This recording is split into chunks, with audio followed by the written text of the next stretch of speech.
చూడు స్వప్న, నువ్వే కరెక్ట్. ఏమిటి? అభిమన్యు కేసులో కోర్టుకు వెళ్లకుండా నువ్వే గెలిచావు. అవును, హత్య చేసింది అభిమన్యు కాదు, ఆమె భర్తే ఆమెను హత్య చేశాడు.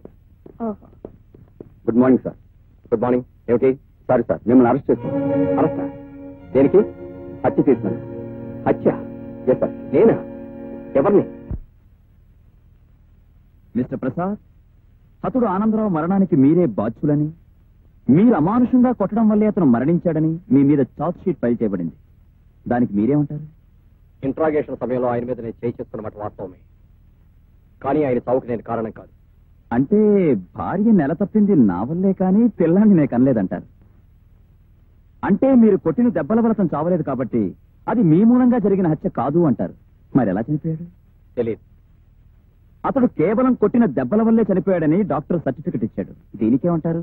తెలియదు. మీరు కొట్టెళ్ళిన తర్వాత మరొకడొచ్చి కొట్టి చంపలేదుగా? తెలియదు.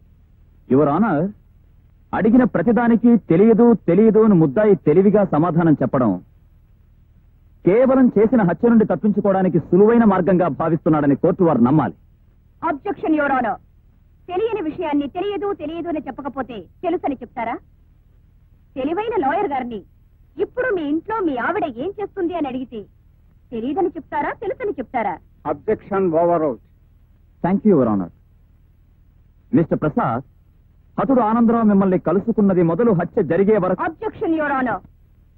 సిపి గారు దీన్ని హత్య అని కేసుకి కొత్త రంగు పొలవడానికి ప్రయత్నిస్తున్నారు. Objection sustained. Sorry your honour. Thank you your honour. ఒక ప్రశ్నకు కరెక్ట్ గా సమాధానం చెప్తారా? మీ కస్టడీలో ఉన్న ఆనందరావుని మీరు ఎందుకు కొట్టారు? వాస్తవాన్ని రాబట్టడం కోసం. There you are. Your honour, విన్నారుగా, వాస్తవాన్ని రాబట్టడానికి చట్టాన్ని తన చేతుల్లోకి తీసుకున్నారు ఏసీపీ ప్రసాద్ గారు. వాస్తవాన్ని రాబట్టడానికి కోర్టులుండగా చట్టాలుండగా ఒక పోలీస్ ఆఫీసర్ అలాంటి ప్రయత్నం చేయడం అన్నది కావాలని చేయడమేనని కోర్టు వారు నమ్మి సాక్షుల్ని ప్రశ్నించడానికి అనుమతించవలసిందిగా కోరుతున్నాను.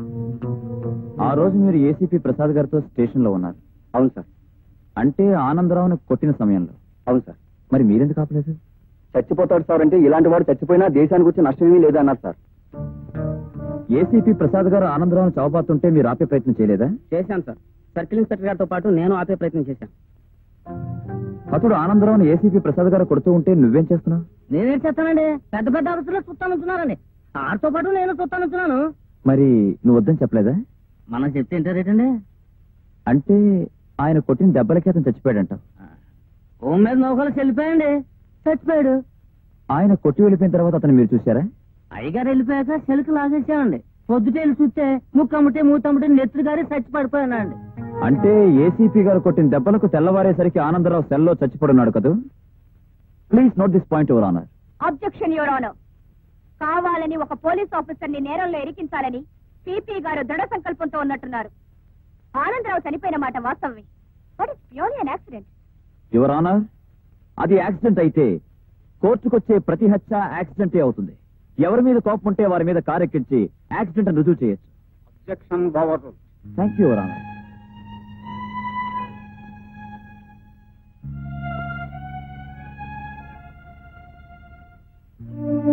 ఈ కేసు రేపటికి వాయిదా వేయబడింది.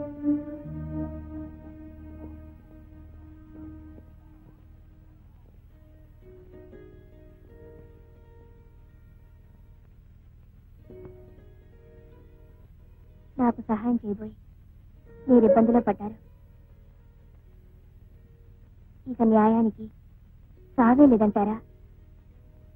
న్యాయానికి సాక్ష్యాలు కావాలి, అవి నా దగ్గర లేవు. నిజాలున్నాయి కదా, ఇవి నిజాలను చెప్పడానికి కూడా సాక్ష్యాలు కావాలి. నిజం తెలిసినా కూడా కోర్టులో న్యాయం జరగదంటారా? నిజంతో న్యాయాన్ని జయించలేవని ఇప్పుడే నాకు అర్థమైంది.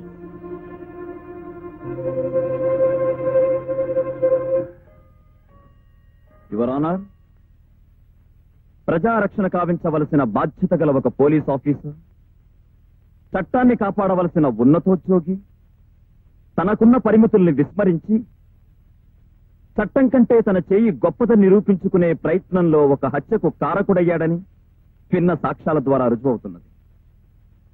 రక్షణ కోసం ఏర్పడిన ఈ వ్యవస్థ తన గొప్పతనాన్ని నిరూపించుకోవడానికి ఆ ప్రజలపైనే తిరుగుబాటు చేసి ప్రజల్ని భయభ్రాంతుల్ని చేయడం చట్టం సమర్థించకూడనిది.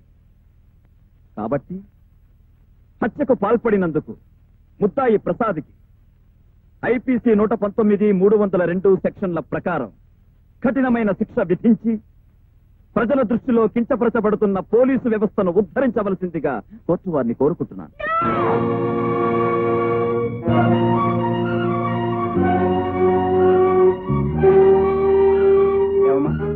నువ్వు చెప్పదలుచుకుంది ఏమైనా ఉందా? No your honour. Sorry. Your honour, నేను చెప్పవలసింది చెప్పుకోవాల్సింది చాలా ఉంది. ఎవరు నువ్వు? ఈ కేసుతో సంబంధం ఉన్నవాడిని. దేవుడి మీద ప్రమాణం చేసి దేవుడి మీద ప్రమాణం చేసి అంతా నిజమే చెప్తాను. అంత నిజమే చెప్తాను. అబద్ధం చెప్పను. అబద్ధం చెప్పను, అబద్ధం చెప్పను, అబద్ధం చెప్పను. ఏమిటి 3 సార్లు చెప్తున్నా? నిజాన్ని అంత ఖచ్చితంగా చెబుదామని. ఒక్క దేవుడి మీద కాదు, సూర్యుడి మీద ప్రమాణం చేసి చెప్తున్నాను, చంద్రుడి మీద ప్రమాణం చేసి చెప్తున్నాను, చూస్తున్నా వింటున్న వారందరి మీద ప్రమాణం చేస్తున్నాను. నీ పేరు? అభిమన్యుడు. ఏం చేస్తూ ఉంటావు? గతంలో కోర్టుల్లో అబద్ధపు సాక్ష్యాలు చెప్పేవాడిని. ఇప్పుడు కూడా అదే చెప్పడానికి వచ్చావా? ఇప్పుడు కూడా అదే చెప్పడానికి వచ్చిన వాడిని అయితే గతంలో కోర్టుల్లో అబద్ధపు సాక్ష్యాలు చెప్పేవాడిని నేను చెప్తాను. నీకు హతుడికి ఉన్న సంబంధం? దోషికి నిర్దోషికి మధ్య ఉన్న సంబంధం. నీకు ముద్దాయికి ఉన్న సంబంధం? నీకు నాకు మధ్య ఉన్న సంబంధం. అంటే నీకు నాకు మధ్య ఉన్న సంబంధం ఉందా? లేదు. ఇది అంతే. అదెలా? వారి భార్య నీకు స్నేహితురాలు అంటే వారు నీకు స్నేహితులు. ఆ స్నేహ బంధంతోనే నిన్ను కాపాడాలని ఆనందరావుని కొట్టారు. ఏ ఆనందరావు మీకు బంధువా? ఏ మరి ఏ బంధంతో ఈయనే చంపారనంత గట్టిగా చెప్తున్నారు? ఆయన చంపలేదా? లేదు. మరెవరు? నేను. నువ్వు? Yes, నేనే చెప్పాను. I kill that bastard. ఈ చేతులతోనే వాడు తల పట్టుకుని నేలకేసి కుట్టి కుట్టి రక్తం వచ్చేలా కుట్టి చంపాను. ఇంపాసిబుల్. It is possible. నీకు అతను చంపవలసిన అవసరం ఉంది? నేను చెయ్యని నేరం నా నెత్తి మీద వేసినందుకు, మనిషిగా మారి నన్ను తిరిగి రాక్షసుని చేసినందుకు. అవును, ఇన్ని ప్రశ్నలు నన్ను వేస్తున్నారే, నేను ప్రశ్న వేయచ్చా? ఏసీపీ ప్రసాద్ గారి దగ్గరికి చనిపోయిన ఆనందరావు వెళ్ళాడు కదా? అవును. ఎందుకు వెళ్ళాడు? పోలీసు రక్షణ కోసం. రక్షణ ఎందుకు? నువ్వు అతన్ని చంపుతానని బెదిరించావు కనుక. That's the point. That's the point ఎవరన్నా. అతన్ని చంపుతానని ఎందుకు బెదిరించాను? నేను చేయని నేరం నా నెత్తి మీద వేశాడు కాబట్టి. ఆ తర్వాత ఆనందరావును పోలీసులు అరెస్ట్ చేశారు. అతనిచ్చే స్టేట్మెంట్ ప్రకారం అతని భార్యను అతనే హత్య చేశాడని నేను నిర్దోషిని రుజువైంది. నేను నిర్దోషిని రుజువైన తర్వాత కూడా అతను తప్పకుండా ఎందుకు ఊరుకుంటాను? ఎందుకు ఊరుకుంటాను? నేనే చెప్పాను. అదెలా సాధ్యం? అతనున్న కటకటాల గదిలోకి నువ్వెలా వెళ్ళావు? గోదావరి ఎదగలిగిన వాడిని పిల్లకాలం ఎలా ఇదేమని అడిగినట్టుంది మీ ప్రశ్న. ఎక్కడో సెంట్రల్ జైలు నుంచి నేరస్తులు తప్పించుకొచ్చి హత్యలు జరుపుతూ ఉంటే ఆఫ్టర్ ఆల్ పక్క సెల్లో ఉన్న వాడిని చంపలేను. అతనున్న సెల్కి నేనున్న సెల్కి మధ్యలో కటకటాలు మాత్రమే ఉన్నాయి. ఆ కటకటాల పక్కన అతను కూర్చున్నాడు. కటకటాల్లోంచి నా చేతులు వెనక్గా పోనీ చేతులు మెడ పట్టుకున్నాను. అతను ముక్కుల్లోంచి నోట్లోంచి రక్తం కక్కి తెచ్చేలా అతని గొంతు నొక్కి నొక్కి నొక్కి చెప్పాను. అతను నేనే చెప్పాను. చిట్ట చివరి సమయంలో వచ్చి తీరుపడిగా నిజాన్ని ఎందుకు అంగీకరిస్తున్నారు? నా మూలంగా నిజాయితీ గల ఒక పోలీస్ ఆఫీసర్ బలి కావటం ఇష్టం లేక, నా కారణంగా ఒక ఇల్లాలి కాపురం కూలిపోవటం ఇష్టం లేక, నా బ్రతుకు ఒక అబద్ధాల పుట్టగా మిగిలిపోవటం ఇష్టం లేక, దీని మూలంగా ఒక దేవతకి ఇచ్చిన మాట తప్పటం ఇష్టం లేక.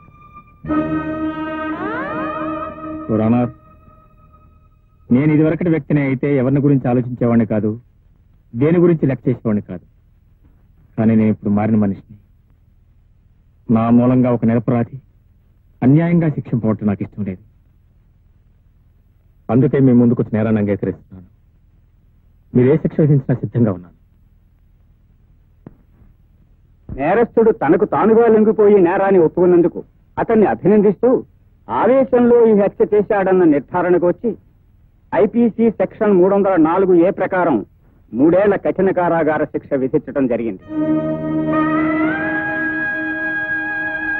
ఏసీపీ ప్రసాద్ని నిరపరాధిగా నిర్ణయిస్తూ ఇక ముందు చట్టాన్ని తన చేతుల్లోకి తీసుకునే ప్రయత్నం కూడదని హెచ్చరిక చేస్తూ వారిని విడిచిపెట్టడం అయినది.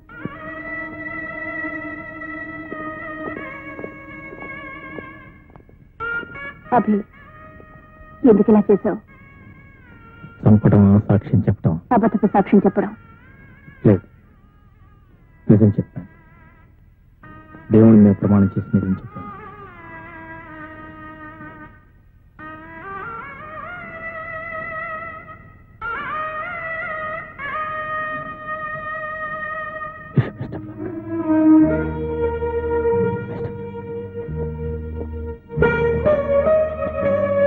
మీరు నేరం చేయకుండానే శిక్ష వేయించుకున్నారు కదా. చూడు కల్పన,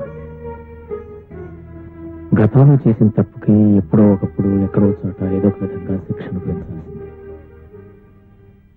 అప్పుడు కానీ చేసిన పాపం మాసిపోదు. బాబు, అమ్మా, మూడేళ్ళేగా.